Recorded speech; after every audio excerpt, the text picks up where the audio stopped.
This is April 3rd. This is our meeting, and a little bit about why we're here and who we are. And first about who we are. We are a conservative Republican group. That's what we stand for. If you look at our bylaws and you look online, our Constitution says that we stand for principles, and those principles happen to be the Judeo-Christian principles of which our nation was founded.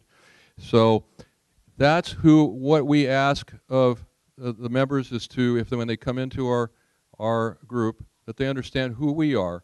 They can have their own points of view, except they have to know that we have a Constitution by which we stand by. And we live and die by that Constitution. Our personal property rights, for instance, is one of them. We are the party. The Republican Party is the party of freeing the slaves, of stopping polygamous marriages. That was what we were founded on, and that was called slavery back in 1856. We also are, especially those rights of the unborn. We stand on those principles. We also have a strong affiliation with Israel, and it's based on our Judeo-Christian principles. And not only that, they're a small little country with similar beliefs as we have in the West, and yet they're attacked by a larger number of people and trying to annihilate them. So we stand behind Israel.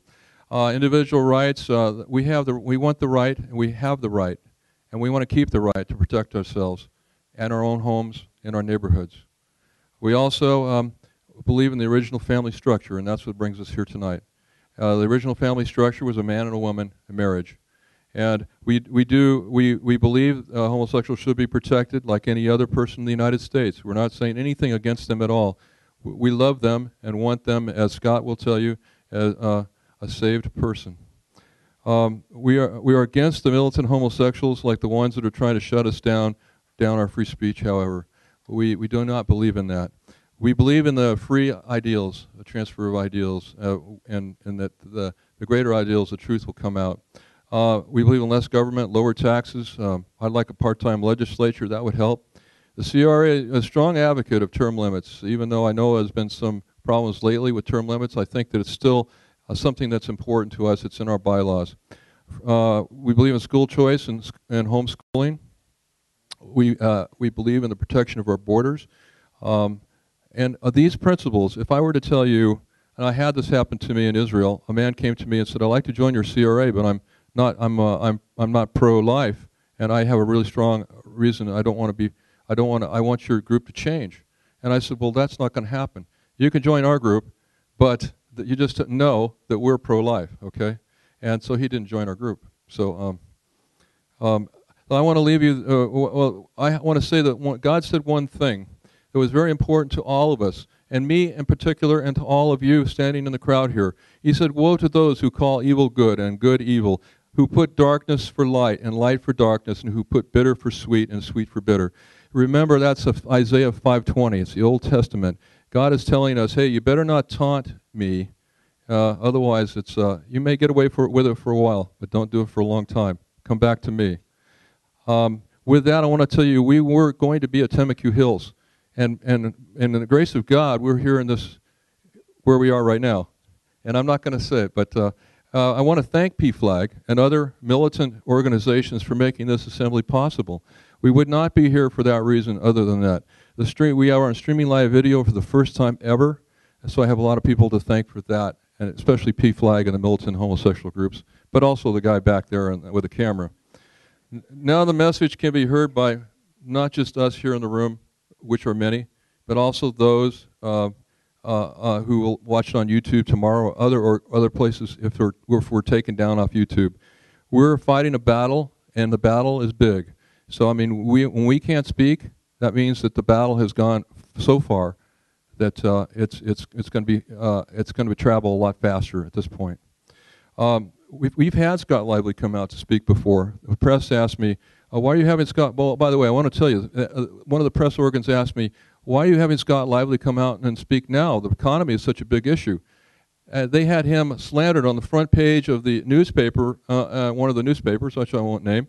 But I said, "Wasn't it you that put him on the front page of the newspaper in the middle of a recession? Why do I have to bring Scott out here to counter these charges that were against him?"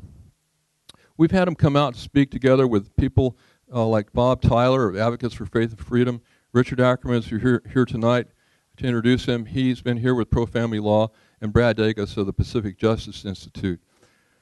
You know, I bought Scott's book back in 2005, The Pink Swastika, and I thought, well, what an interesting title.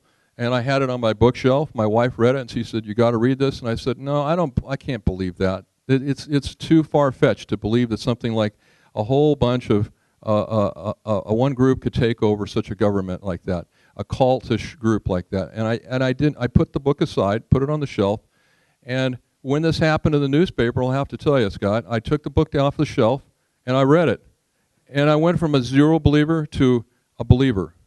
So and what he has to say, and I think that most, if not all, of his information can be upheld in a court of law, and which he's a lawyer too, by the way. I was prepared for a civil discourse on this issue. I expected opposition at Temecula Hills. I did not expect there to be such opposition that they would shut us down from there, and also trying to shut us down from Pat and Oscars. I floated the word that maybe that to go over to Pat and Oscars to meet and to find out where the information is, to where to meet here tonight. Now, that person that I told, I didn't know, but they sounded legitimate on their email. Within an hour, one of our people here was called on the phone and asked why their corporate office had been called for Pat and Oscars and said to shut down the event at Pat and Oscars in Temecula. What do they have to fear? Why don't if he's wrong, what do they have to fear? With that, I want to introduce a person who will introduce Scott Lively. He's a good friend of mine. Richard Ackerman, Pro Family Law. He was the co-partner in the law firm and head of Pro Family Law. Are you over there, Richard? You're thinking about it. Okay, come on up. Come on up. He's a good friend of mine. He's going to introduce Scott. Well, thanks everybody for being here tonight. This is the first underground meeting I've ever gone to. It's kind of cool though, because actually the last time I even gave this type of setting any thought was as I'd gone to Boston to take care of a pro-life issue, and one of the places that I visited on my time off was the Old North Church, where they had sat and they planned how we were going to deal with creating this country, dealing with the revolution that they had before them, which included, amongst other issues, the separation between church and state. And one of the concerns is that you could be tried by the courts of England, and then after they were done with you, they'd turn you over to the church, and that's where double jeopardy came from. There's a whole thought process behind this, but this is what it reminds me of, is the Old North Church, as you're sitting there and you're looking at all the little placards talking about how it is that our founders decided that they were going to do this and the manner in which they made the clarion call to finally do something about it. And so with those thoughts in mind, the one thing that I will say is Scott and I don't agree on everything. We've had it out. My wife and I, we just had a vigorous discussion the other night over an issue in South America where a 9-year-old girl ended up pregnant with twins. And the issue should she be allowed to abort? Should doctors help her? My wife was on one side of the issue, and I was on another. We had a vigorous discussion about it. We're still married, still intend on being married. But the whole point is that you can have a vigorous discussion about intense issues. And the First Amendment is premised on the very notion that we can have a vigorous debate. And I will say this for anybody listening. Had the other side gone to put on a speech of some kind, and that was all they were going to do, was put on a speech, and they were going to talk about what was near and dear to them, and one of these groups came to me and said, hey, Scott Lively and the city of Temecula are trying to shut us down from our ability to speak, I would defend them as readily as I would defend Scott, not because I believe in what they're saying, but I believe in the right to say it. And everybody talks about this as though it's a cliche thing, but our entire Constitution, our entire existence as Americans is premised on the First Amendment. If you cannot speak about any of the other rights that you have no rights. It's that simple. I mean, it's so basic.